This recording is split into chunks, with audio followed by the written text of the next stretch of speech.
माननीय चौधरी चरण सिंह जी, जो एक बटाईदार भूमिहीन परिवार के अंदर एक झोपड़ी में मड़ैया में पैदा हुए, अपनी जमीन उनके पास नहीं थी और आपके इसी आगरा से उन्होंने एफएससी, बीएससी और एलएलबी की वकालत की।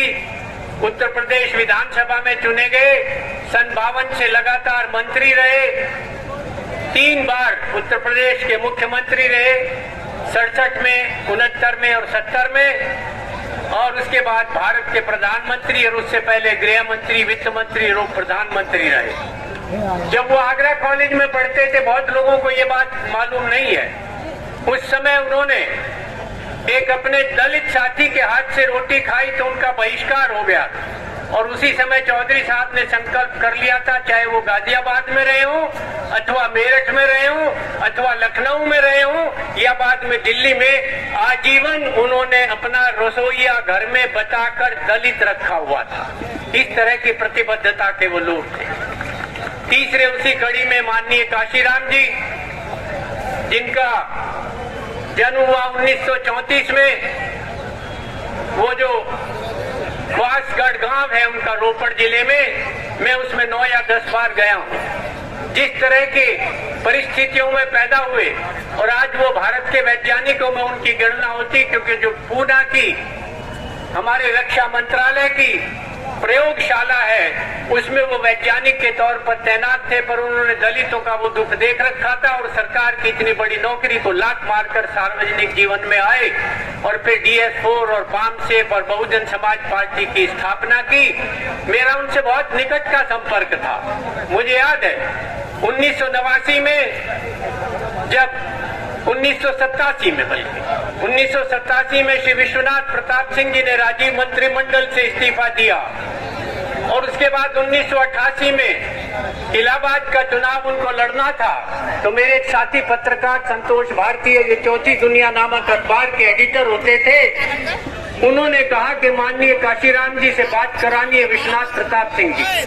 तो हमने उनके मकान पर उनकी बैठक तय की और मैं ही वो गाड़ी चलाकर विश्वनाथ प्रताप सिंह जी को उनके मकान पर लेकर गया, संतोष भारतीय जी के। माननीय काशीराम जी को देखा तो मुझे आश्चर्य हुआ कि इतना बड़ा नेता होते हुए उस समय हो गए थे कि वो एक वी शेप की रबर की चप्पल जो सड़क के किनारे पर मिलती थी उसको पहनते थे। उनको मैंने अपनी आंखों से देखा है कि चद्दर लेकर 4 पल्ले पकड़कर लोगों ने जानबूझकर उनको नीचा दिखाने की दृष्टि से बाजार में 5-5 पैसे का सिक्का भी फेंका, उसको भी गिनकर पार्टी के लिए इकट्ठा किया और इतनी बड़ी जगह उस पार्टी को ले गए। एक नई राह बाबा साहब अम्बेडकर के बाद दलित समाज को, कुचले समाज को, ग्रामीण समाज को वो देकर गए। उस समय जब हमने कहा, विश्वनाथ प्रताप सिंह जी संकोच करते थे, मैंने कहा भाई साहब, मैं उनको भाई साहब बोला करता कि भाई साहब काशीराम जी, अगर आप संभव हो तो माननीय विश्वनाथ प्रताप सिंह जी इलाहाबाद से चुनाव लड़ रहे हैं, आप उनका समर्थन कर दीजिए। तो हंस पड़े और बोले समर्थन तो मैं नहीं करूंगा। तो मुझे बड़ा आश्चर्य हुआ, पर इस बात से एक सुखद आश्चर्य भी हुआ कि एक आदमी नहीं करना है तो सच बोल रहा है, और वीपी सिंह जैसे आदमी के सामने कहा नहीं करूंगा। तो मैंने कहा कोई बात नहीं। तो हमें निराशा हुई, चाय वगैरह पीकर जब चलने लगे तो खड़े होकर बोले मैं एक और तरह से आपकी सहायता करूंगा। तो मुझे और आश्चर्य हुआ कि क्या सहायता करेंगे। बोले मैं इलाहाबाद से खुद चुनाव लड़ूंगा। और वो चुनाव लड़े, 70,000 वोट उन्होंने पाए और वही मुख्य कारण बना कि विश्वनाथ प्रताप सिंह 88,000 वोट से लाल बहादुर शास्त्री जी के बेटे और कांग्रेस के प्रत्याशी सुनील शास्त्री के विरुद्ध विजित हुए। उसके बाद काशीराम जी और विश्वनाथ प्रताप सिंह जी की दोस्ती, हमारा तो उनके घर आना जाना हो गया। एक तीसरी घटना मुझे याद है कि जब बंबई में 14 अप्रैल को शायद उस दिन अम्बेडकर जयंती होती है, बंबई में एक जनसभा का आयोजन माननीय काशीराम जी ने किया था। विश्वनाथ प्रताप सिंह जी के गुर्दे खराब हो गए थे और वो वहाँ के सबसे बड़े अस्पताल में डायलिसिस कराने जाते थे। हम गवर्नर हाउस में ठहरे हुए थे तो माननीय काशीराम जी को कहीं से समाचार मिला कि वीपी सिंह पूर्व प्रधानमंत्री भारत के बंबई आए हैं। वो उनके पास आए और पास आने के बाद मुझे अलग ले जाकर बोले, सोमपाल भाई मुझे तो संकोच हो रहा है, क्या ये संभव है कि विश्वनाथ प्रताप सिंह जी मेरी जो जनसभा हो रही है आज उसमें चले आए? तो मैंने कहा मैं भाई साहब पूछ लेता हूँ। तो मैंने वीपी सिंह साहब को पूछा, वे तैयार हो गए। मैं उस जनसभा में खुद हाजिर था और जब वीपी सिंह साहब पहुंचे तो करीब 1 लाख लोगों की जनसभा थी, वो 1 लाख लोगों की। और शिवाजी पार्क जो सबसे बड़ा मैदान है बंबई का, उसमें जब वीपी सिंह साहब पहुंचे तो काशीराम जी ने माइक खुद संभाल लिया। जो लाउड स्पीकर के ऊपर आदमी मंच को चला रहा था उसको कहा तुम अलग बैठ जाओ, और काशीराम जी ने खड़े होकर कहा कि अब के बाद कोई नहीं बोलेगा, इस सभा में मैं भी नहीं बोलूंगा। आज हमारा संबोधन केवल भारत के पूर्व प्रधानमंत्री दलितों के बसुआ श्री विश्वनाथ प्रताप सिंह जी करेंगे। इस प्रकार का व्यक्तित्व था उनका। और अब चौथी बात, हमारे भाई अजीत सिंह जी मेरे से वो 3 वर्ष बड़े थे, हमारे कुछ मतभेद भी रहे। 1998 का चुनाव हमारा उनका 99 का सामने हुआ, 98 में मैं उनसे जीता था, 99 में मैं उनसे हारा। वो हमारे परिवार के सदस्य थे, ये हमारे परिवार का छोटा मोटा विवाद था। परंतु उनके बीमारी से पहले मैं प्रायः जाया करता था तो मुझे इशारतन उन्होंने कहा था, और फिर जब वो गए तो मैंने निर्णय किया कि यदि आज की सत्ता को भारत में रहने दिया तो इस भारत को वही दिन देखने पड़ेंगे जो कभी पहले देखने पड़ा करते थे। मित्रों, एक बात कहना चाहता हूँ कि भारत राष्ट्र का जितना भी इतिहास उपलब्ध है महाभारत काल से लेकर अब तक, चाहे वो लिखित है या अलिखित है या किंवदंतियां हैं या बातों में है, उसमें 2 प्रवृत्तियों ने सबसे ज्यादा नाश किया इस हमारे समाज का, राष्ट्र का।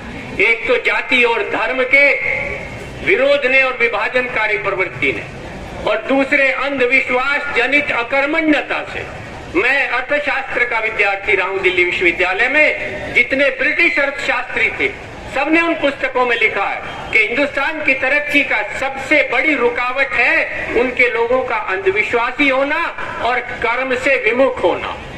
उन दोनों बातों को आज जब से ये सरकार आई है, इस हमारे पूरे समाज और राष्ट्र को उस अंधविश्वास के गर्त में धकेलने का काम कर रही है। उसी संप्रदायवाद के जहर को फैलाने और उसकी दीवारों को गहरा करने का काम कर रही है। अगर यही प्रवृत्ति जारी रही तो जिन बातों के लिए हमें इतिहास में झूठ पढ़ाया जाता है कि हमें अंग्रेजों ने बांट दिया, हमें मुगलों ने बांट दिया, हमें विदेशी ताकतों ने बांट दिया, बांटा हमें उन्होंने ही है। मित्रों, हमें अपना अपराध स्वीकार करना चाहिए। हमें बांटा था उन धर्म धुरंधरों ने, उन पंडे पुजारियों ने, उन जाति प्रथा लादने वालों ने, उन अंधविश्वास फैलाने वालों ने, जिनके कारण ये समाज बटा। और अहमद शाह अब्दाली जैसे और महमूद गजनी जैसे 10-10, 20-20 हजार घुड़सवार, उन दिनों कोई जहाज और रॉकेट थोड़ा ही होते थे, उनको वो लेकर आए और सारे हिंदुस्तान को रोनते चले गए। ये किसने किया? ये अपराध इन्होंने किया था जिन्होंने धार्मिक विद्वेष फैलाया, सांप्रदायिक विद्वेष फैलाया, जाति की प्रथा को फैलाया। हम तो उन परिवारों में से हैं, चौधरी चरण सिंह जी का मैंने जिक्र किया, जिन्होंने हॉस्टल में रहते हुए दलित के हाथ से खाना बनवाया आगरा में।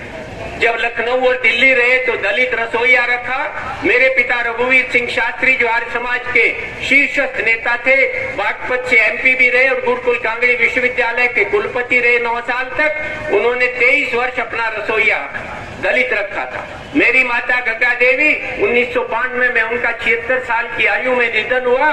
16 वर्ष तक हम चाचा कहा करते थे उनको, हमारे परिवार का चंदू वाल्मीकि थे मेरे गांव के, उनकी विधवा मेरी चाची, वो हमारी रोटी बनाया करती थी। कोई सोच नहीं सकता था।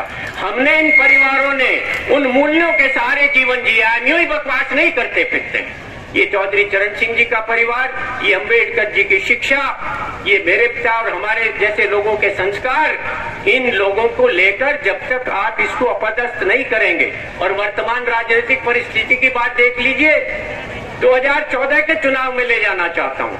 2013-14 के चुनाव में अपने चुनाव अभियान में भारतीय जनता पार्टी ने और उनके नेता जो माननीय प्रधानमंत्री मोदी जी बने बैठे, गला फाड़ फाड़ कर ये कहा था कि हम स्वामीनाथन आयोग की वह सिफारिश लागू करेंगे जिसमें C2 के ऊपर 50% जोड़कर कृषि की जिन्सों के न्यूनतम समर्थन मूल्य तय किए जाएंगे। कहां गया वो? जब 1 साल नहीं किया तो हमने अपने मित्रों से सुप्रीम कोर्ट में याचिका दायर करा दी और उस याचिका के जवाब में सरकार की बेशर्मी देखिए, हलफनामा दाखिल कर देते हैं कि सरकार के पास उपलब्ध वित्तीय संसाधनों में इस सिफारिश को लागू करना संभव नहीं है। तो क्यों झूठ बोला था आपने? और फिर कोई बात नहीं, 16 में एक और सुर्रा छोड़ दिया कि हम दोगुनी आय करेंगे किसानों की। तो हमने पूछवाया संसद में, मैंने अपने साथियों से सवाल पूछवाए क्योंकि मैं संसद में रहा हूं 9.5 साल, राज्यसभा लोकसभा में, कि आप ये बताइए कब तक करेंगे? तो कहा 2022 तक। और 2020 की तारीख नोट करिए, 8 दिसंबर 2020 के टाइम्स ऑफ इंडिया के पहले पेज के ऊपर सरकारी आंकड़े प्रकाशित हैं। उसमें ये बात सामने आई है कि 2013 जो यूपीए की सरकार का अंतिम वर्ष था, उससे लेकर और 19 तक, 20 तक नहीं 19 तक, किसानों की वास्तविक आय, रियल इनकम 35 से 42% कम हुई है। और अब 2022 आने में 2.5 महीने तो बाकी है। आज अक्टूबर 9 तारीख है, माननीय काशीराम जी की पुण्यतिथि है। आज से लेकर कुल 2.25 महीने, 3.25 महीना बचे। कौन सी जादू की छड़ी है कि दो गुना इनकम कर देंगे? कहां से कर देंगे? आय तो घट रही है।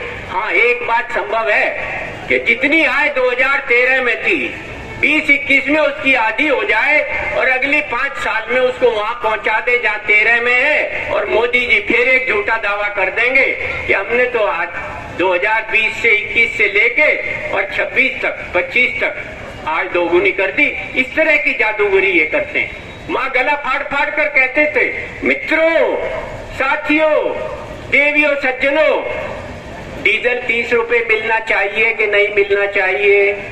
मिलता है क्या? लोगों से भी यहाँ करा लेते, नहीं मिलता। मैं आपसे पूछ रहा हूँ, मिल रहा है क्या? आज कितना मिल रहा है? दिल्ली में तो 91 रुपए, यूपी में तो शायद और ज्यादा होगा। पेट्रोल 100 रुपए से ऊपर चला गया। और गन्ने की स्थिति देख लीजिए, पिछले 6 साल में, मैं वही बागपत था उस दिन जिस दिन मोदी जी वहां भाषण देने आए।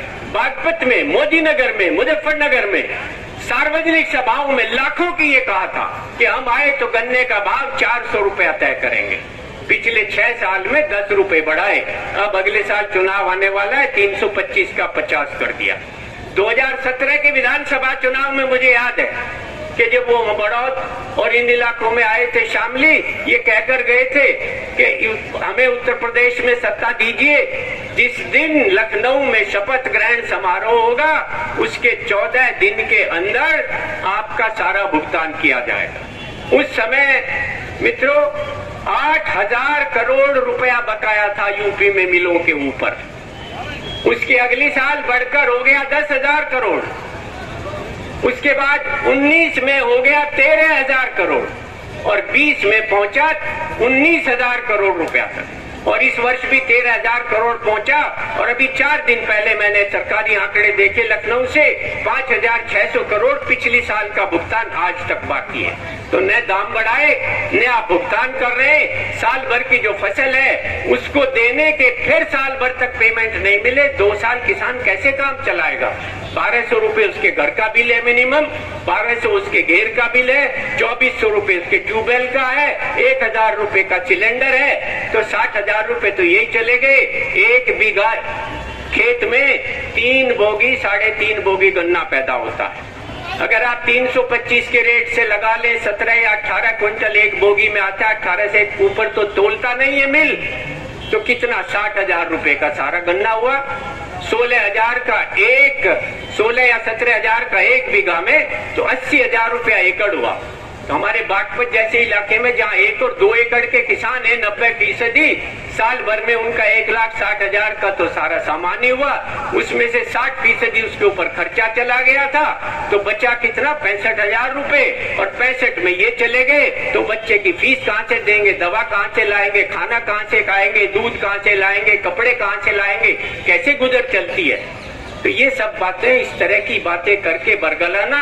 एक बात मैं जरूर अंत में कहना चाहता हूँ कि इस तरह के भड़काऊ और विभाजनकारी मुद्दों के आधार पर कोई दल या व्यक्ति सत्ता में आ तो सकता है, परंतु सत्ता में टिकने के लिए उसे लोगों के कल्याण की बात करनी पड़ेगी, उनका विश्वास जीतना पड़ेगा, उनके बीच में जाना पड़ेगा। आज वो कभी राजा महेंद्र प्रताप जी की तस्वीर लगाकर और उनकी स्मृति में, आज से पहले तो राजा महेंद्र प्रताप याद नहीं आए और वो ये भूल गए कि राजा महेंद्र प्रताप जब राष्ट्रपति बने थे अफगानिस्तान में स्वतंत्र भारत की सरकार के, तो उनके तो जो वजीर आजम थे, प्रधानमंत्री, वो मुसलमान थे। उनके तो 2-3 मंत्री मुसलमान थे। अलीगढ़ मुस्लिम विश्वविद्यालय के लिए जमीन उन्होंने दी थी। तो आप उन धर्मनिरपेक्ष इतने महान महात्माओं की बात की नकल करने का झूठ बोलकर लोगों को बहकाना चाहते। और मैं एक और बात बताऊं, मैं भारतीय जनता पार्टी में रहा हूं। 1998-99 की जो 19 महीने की वाजपेयी जी की सरकार थी, उसमें कृषि मंत्री मैं था। जो स्वामीनाथन आयोग आपके सामने जिसकी रिपोर्ट आती है, उसका पहला अध्यक्ष मैं बना था 10 फरवरी 2004 को। वो सिफारिश हमने फाइल के ऊपर लिखी थी। वो वाजपेयी जी थे कि हम उनकी राय के खिलाफ कैबिनेट में, मंत्रिमंडल में बोला करते थे और उस बात को वो मानते थे और मानकर स्वीकार किया करते थे। आज उस संवाद की, उस चर्चा की, उस बात करने की, सलाह मशवरे की सारी संस्कृति खत्म हो गई। पूरे देश को 2 अधिनायक चला रहे हैं, 2 डिक्टेटर चला रहे हैं। मैं इस कैबिनेट के 60 से 70% लोगों को व्यक्तिगत रूप से जानता हूं। बेचारे खिसिया जाते हैं जब मैं उनसे पूछता हूं। मैं नाम नहीं लेना चाहता, जानता सबको। जब मैं उनसे पूछता हूं कि जो किसान का आंदोलन चल रहा है, आपसे किसी से पूछा, तो इधर उधर देखने लगते हैं, क्योंकि ना करने की हिम्मत नहीं है और हाँ करेंगे तो झूठ बोलेंगे। मुझे तो वास्तविकता पता है। तो किसान के साथ क्या हुआ और दलितों की स्थिति, ये बात कहना भूल गए। आगे से कहाँ चले गए अपने प्रशांत जी? मैं इनसे कहना चाहता हूं कि गुजरात जो इनका प्रदेश है, और मैं एक एक बात शपथ पत्र के ऊपर लिखने को तैयार हूं, वहां आज भी दलित वर्ग का आदमी घोड़ी पर चढ़कर बारात में नहीं जा सकता। कितने शर्म की बात है। आज वहां दलित आदमी मूंछ नहीं रख सकता, वो सिंह के ऊपर नाम नहीं रख सकता, वो मंदिर के पास से नहीं निकल सकता। और ये बकवास करते हैं समाज के अंदर समता लाने की और धर्मनिरपेक्ष राज्य की। नाम महात्मा गांधी का लेते हैं और जय बोलते हैं उन लोगों की जिन्होंने महात्मा गांधी की हत्या की थी। इतनी दोहरी बात, इतना डबल स्पीक, इतना बड़ा झूठ एक बात के लिए। तो आप इस बात को समझ लीजिए। आज ये बोझ हमारे नवयुवक, मेरे 2 पुत्र के बराबर हैं, जयंत चौधरी, क्योंकि अजीत सिंह जी मेरे से 3 वर्ष बड़े थे, आज उनके कंधों पर आया है। 2 घटना आपको बता चुके मेरे से पूर्व के वक्ता। एक तो जिस तरह से वो लखीमपुर खीरी पहुंचे, मेरे साथी यहाँ वीरपाल सिंह बैठे हैं, मलिक ये बैठे बीच में जो मेरे साथ, इनके साथ 21 किलोमीटर पैदल चले। जब वहां पहुंचे और पुलिस के बैरियर थे, गांवों में से निकल कर गए, टेम्पो में बैठ कर गए, ट्रक में बैठ कर गए, शारदा डैम के ऊपर 18 किलोमीटर पीहट जंगल में पैदल चलकर उस परिवार के यहाँ गए जिनका वो नौजवान बेटा जीप से कुचलकर मार दिया इन अत्याचारियों ने। और सुप्रीम कोर्ट की नसीहत के बावजूद आज तक कोई बोलने को तैयार नहीं। और दूसरा, हाथरस में जब हमारी उस बेटी के साथ अन्याय हुआ, शर्म आता है ये कहने में कि हम हिंदुस्तान के रहने वाले।